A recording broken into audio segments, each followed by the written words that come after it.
kita lanjutkan. Maaf ya, ada trouble di mic-nya. Kemudian kita masuk ke faktor penentuan harga yang efektif.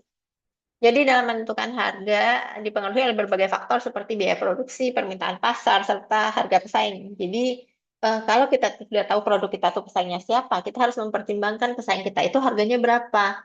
Jangan sampai kita memiliki pesaing yang sama tapi harga kita jauh di atas pesaing kita. Ini adalah kompetisi yang tidak seimbang yang akan merugikan kita.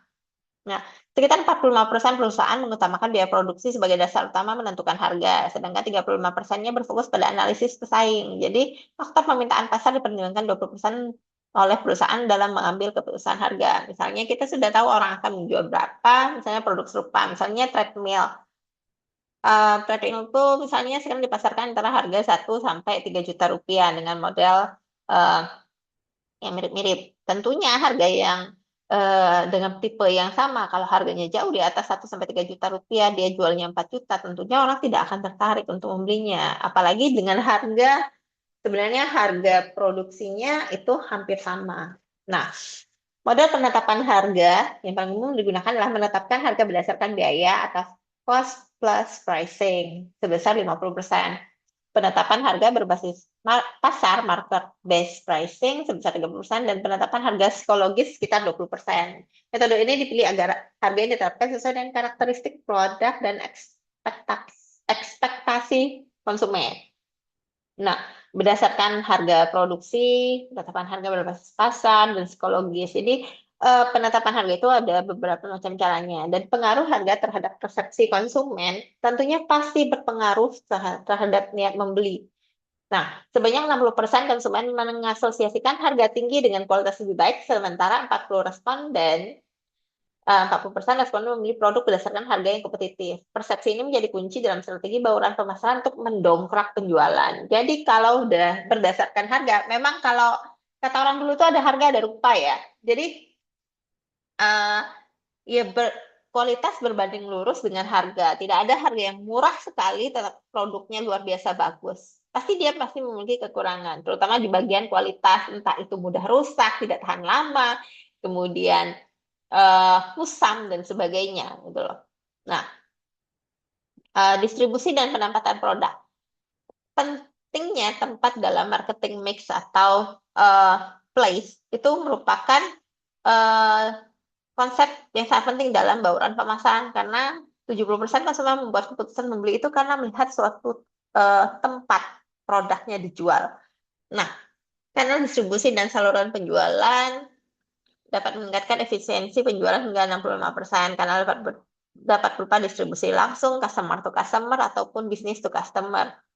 Strategi lokasi untuk meningkatkan penjualan juga semakin strategis tempat tersebut, maka dimungkinkan bahwa produk tersebut akan lebih mudah dijangkau oleh masyarakat. Contohnya, ada McDonald di tengah kota, ada KFC, kemudian beberapa brand itu lebih percaya untuk menempatkan jualan mereka karena dianggap Transmart itu banyak dikunjungi masyarakat yang berpenghasilan menengah ke atas sehingga mereka lebih memilih untuk berjualan di Transmart, misalnya seperti Tawan, Solaria, dan sebagainya. Nah, promosi sebagai alat komunikasi pemasaran. Jenis promosi dan media yang digunakan meliputi promosi penjualan, iklan, hubungan masyarakat, pemasaran langsung, personal selling. Media yang sering digunakan adalah televisi, media sosial, radio, dan media cetak.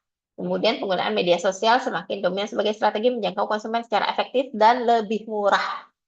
Jauh lebih murah. Sekarang pasang billboard itu, di tengah kota itu butuh sekitar 10-20 juta untuk iklan produk selama 1 bulan. Nah, coba bandingkan jika menggunakan iklan media sosial, itu 10 juta rupiah itu bisa menjangkau seberapa banyak masyarakat kliknya. Karena yang dilihat kan adalah engagement dari klik ataupun kunjungan situs dan web dan sebagainya. Sehingga um, media sosial ini saat ini adalah menempati posisi pertama dalam cara promosi. Cara efektif membangun pesan promosi yaitu dengan cara harus jelas, menarik, dan relevan untuk kebutuhan konsumen. Jangan bandingkan dengan iklan Thailand ya, karena itu sangat-sangat kadang-kadang tidak seperti tidak nyambung, tetapi pesannya kita dapat ketika nonton gitu. Nah, itu adalah contoh pemasaran dengan iklan yang efektif dengan menarik perhatian. Entah iklan itu menyentuh perasaan atau iklan itu lawak dan sebagainya, tetapi itu jelas lebih dipilih oleh masyarakat. Nah, kemudian juga pesan yang efektif harus jelas. Eh, Strategi utama yang melibatkan pengenalan manfaat produk adalah ajakan bertindak seperti konsistensi suara merek. Studi menunjukkan bahwa 65% konsumen lebih tertarik pada pesan yang disampaikan secara emosional dibandingkan rasional. Contohnya, teh botol sostro, apapun makanannya, minumnya tetap teh botol sostro. Atau kemudian tagline dari Nokia, Connecting People, menghubungkan orang-orang. Kemudian, eh tagline, apa lagi yang terkenal ya? Memang kalau nanti komen-komen apa yang terkenal. Tagline yang kalian karena tagline-nya unik dan menarik, maka kalian ingat produknya. Kemudian ada peran promosi dalam meningkatkan brand awareness.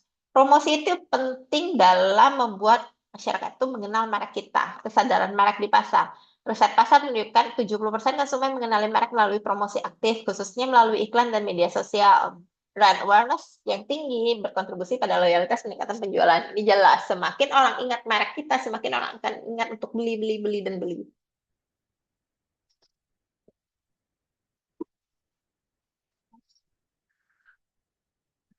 Nah, peran manusia dalam marketing mix 7P. Definisi elemen manusia dalam pemasaran ini adalah sumber daya manusia yang terlibat langsung dalam proses pemasaran mulai dari karyawan hingga manajemen. Kehadiran manusia di sini adalah sebagai bagian dari eh, pelayanan juga, kemudian produksi juga, karyawan, tenaga kerja, kemudian yang saling berkompetensi dan berorientasi pada pelanggan, sehingga ini menjadi fondasi penting dalam strategi bauran pemasaran yang efektif. Kemudian juga pentingnya kualitas SDM dalam pelayanan. Kualitas sumber daya manusia menjadi faktor utama dalam menciptakan pengalaman pelayanan yang memuaskan pelanggan. SDM yang handal mampu mengelola interaksi dengan pelanggan lebih baik, memperkuat loyalitas, dan meningkatkan penjualan. Data riset memperlihatkan perusahaan dengan SDM berkualitas memiliki tingkat retensi pelanggan hingga 65% lebih tinggi dibandingkan yang kurang fokus dengan pengembangan SDM. Contohnya yang rajin mengembangkan SDM ini adalah contoh Google, kemudian berbagai macam eh, layanan antar utang, kemudian aplikasi, terus juga Telkomsel dengan customer service-nya, kemudian Bank BCA. Ingat, BCA itu menjual brand banknya dengan cara memberikan layanan maksimal dari mulai front office-nya. Nah, proses marketing mix ini adalah satu konsepnya dan pengaruhnya terhadap kepuasan pelanggan, kemudian standarisasi, optimalisasi proses pelayanan, dan yang terakhir adalah proses pelayanan berkualitas yang berkelanjutan. Ada feedbacknya, kemudian pelatihan rutin, kemudian juga, ini juga eh, meningkatkan resistensi pelanggan dalam artian pelanggan akan kembali pada tempat yang sama. Bukti fisik sebagai keberadaan layanan. Eh, Physical evidence. Bukti fisik adalah elemen nyata yang dapat dilihat, disentuh, dan dirasakan oleh konsumen sebagai indikator keberadaan dan kualitas suatu layanan. Dalam bauran pemasaran, bukti fisik berfungsi sebagai media komunikasi untuk memperkuat citra dan kepercayaan konsumen terhadap layanan yang ditawarkan. Physical evidence itu namanya juga bukti fisik, sesuatu yang dapat disentuh dan dirasakan, dilihat. Something to see, something to touch, something to feel. Nah, contoh buktinya dalam sektor swasta seperti kantor, peralatan, seragam karyawan, orang-orang yang bekerja di dalamnya, kemudian brosur, logo perusahaan. Misalnya, dalam bisnis restoran, tata letak ruangan dan kebersihan menjadi bukti fisik yang sangat penting untuk menarik kepercayaan pelanggan. Dampak bukti fisik terhadap kepercayaan konsumen itu bisa meningkat 75%. 70% karena memberikan kesan profesionalisme dan keandalan. Sebaliknya, bukti fisik yang kurang mendukung bisa menurunkan tingkat kepercayaan konsumen sampai 40% yang berpengaruh pada keputusan pembelian. Jadi semakin orang percaya brand itu, misalnya nih, kita mencari tempat pengobatan, nah, klinik lah, klinik, entah dokter gigi, entah dokter kecantikan, kita tetap akan mencari yang terlihat meyakinkan daripada ya ala-ala kan, daripada yang oh lihat tempatnya bakal roboh ditiup angin dan sebagainya. Kita tidak akan pergi ke situ. 7P, secara harmonis, product, price, place, promotion, people, process, and physical evidence. Penyesuaian strategi untuk segmen pasar yang berbeda. Contohnya, Nike. Nike, perusahaan global yang menguasai sekitar 27% pangsa pasar perlengkapan olahraga, dikenal lewat brand kuat dan inovasi. Nike telah beroperasi lebih dari 190 negara dengan omset tahunan yang tumbuh sekitar 9% dari tahun ke tahun. Strategi Nike terkenal dengan kualitas tinggi dan inovasi berkelanjutan, memegang sekitar 35% dari total penjualan segmen alas kaki olahraga. Pengembangan teknologi seperti Flyknit, Air Max mendorong loyalitas konsumen hingga 42%. Ini menurut penelitian. Pendekatan promosi dan distribusi Nike memperkuat promosi digital marketing mencapai 55% dari total anggaran pemasaran. Dengan distribusi omnichannel di lebih dari 1.200 toko resmi global serta platform online meningkatkan penetrasi pasar dengan 48%. Artinya, kalau dana marketing itu 100%, mereka akan menghabiskan 55%-nya dari 55%-nya itu untuk pemasaran melalui pemasaran digital, entah itu media sosial, entah itu media sosial, campaign, influencer, dan sebagainya. Jadi sangat-sangat besar ya. Lalu sisanya di artisnya, kemudian banner-banner, dan sebagainya. Secara harga, Nike beradaptasi dengan kondisi pasar, dengan pesaingnya. Tapi Nike juga menjaga citra merek, sehingga di pasar berkembang harga lebih kompetitif untuk meningkatkan penetrasi pasar. Strategi distribusi Nike melalui penjualannya di toko resmi maupun platform online. Adaptasi tempat penjualan di berbagai negara. Dia melakukan penjualan dan menggunakan e-commerce di Asia sehingga bisa tumbuh sekitar 70%. Sementara di Amerika Serikat dan Eropa fokus pada flagship store dan pengalaman konsumen secara langsung. Store-store gitu.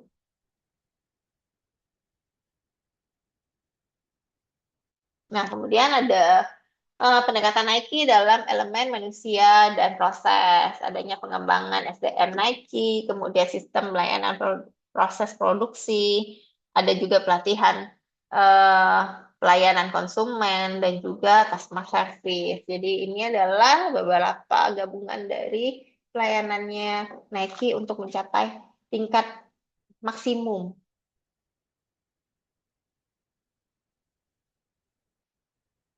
Kemudian bukti fisik dan brand experience Nike, ada desain toko dan pengawasan produk Nike, pengalaman fisik pelanggan saat berinteraksi, kemudian peran bukti fisik dalam pengembangan loyalitas.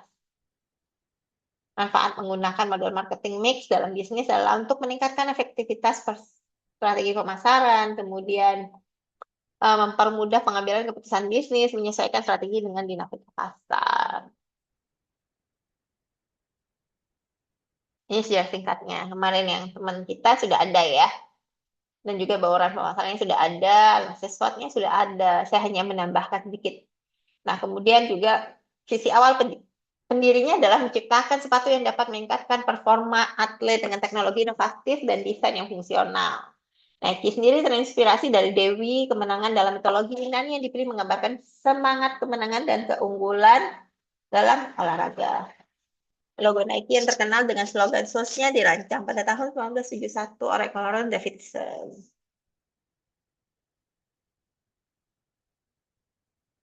Nah, secara garis besar, aspek kekuatannya adalah merek global kuat, inovasi produk dan distribusi luas. Kelemahannya tergantung pada pasar Amerika, biaya produksi tinggi. Kemudian peluangnya pasar olahraga digital dengan tren sehat yang kemarin sempat kita bahas. Kemudian juga ancamannya persaingan ketat, harga bahan baku fluktuatif. Tantangannya adalah menerapkan marketing mix, kendala dalam implementasi elemen manusia dan proses. Kemudian juga adanya kesulitan adaptasi di pasar yang berubah cepat karena sangat banyak perubahan tren yang akan mempengaruhi selera konsumen. Strategi dalam mengatasi tantangan marketing mix adalah mengadopsi pendekatan integrasi teknologi digital dan pelatihan berkelanjutan untuk mengatasi masalah penerapan marketing 7P secara efektif. Selain itu, kolaborasi antar departemen dan feedback pelanggan menjadi kunci meningkatkan respon terhadap perubahan pasar. Tipsnya, ketika menyusun strategi bisnis menggunakan bauran pemasaran, analisis kebutuhan pasar kompetitor, kemudian penyesuaian setiap elemen bauran pemasaran dengan kenyataan yang ada, tidak memaksakan apa yang seharusnya bisa berjalan dengan lebih baik. Gitu. Kemudian evaluasi dan pengembangan strategi secara berkala, karena tidak ada strategi yang tidak berubah-ubah. Semuanya itu serba dinamis. Kemudian peran teknologi dalam mengembangkan marketing mix, ada digitalisasi dalam promosi dan distribusi, kemudian penggunaan data untuk penentuan harga dan produk, inovasi teknologi dalam proses pelayanan. Kesimpulannya, ringkas 1, 2, 3, pentingnya marketing mix 7P merupakan fondasi utama dalam membangun strategis dan efektif, dan kontribusinya dalam mensukseskan road pemasaran itu adalah 80%. Kemudian juga implementasinya. Kemudian yang terakhir, masa depan Nike. Ada tren inovasi yang akan datang. Kemudian dalam era digital teknologi, mereka sudah mencoba menggunakan AI. Kemudian juga dalam era digital dan teknologi ada AI, AR untuk pengalaman pelanggan. Kemudian untuk menaikkan engagement dengan pelanggan itu ada perkiraan dampaknya adalah 7% ketika sudah menggunakan AI. Kemudian prediksi pengembangan Nike adalah melakukan ekspansi di pasar Asia dan wearable technology. Memperkirakan pertumbuhan pendapatannya adalah 12% PA.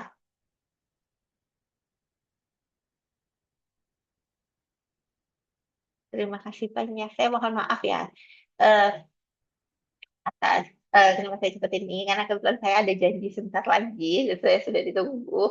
Saya mohon maaf. Terima kasih untuk waktunya hari ini.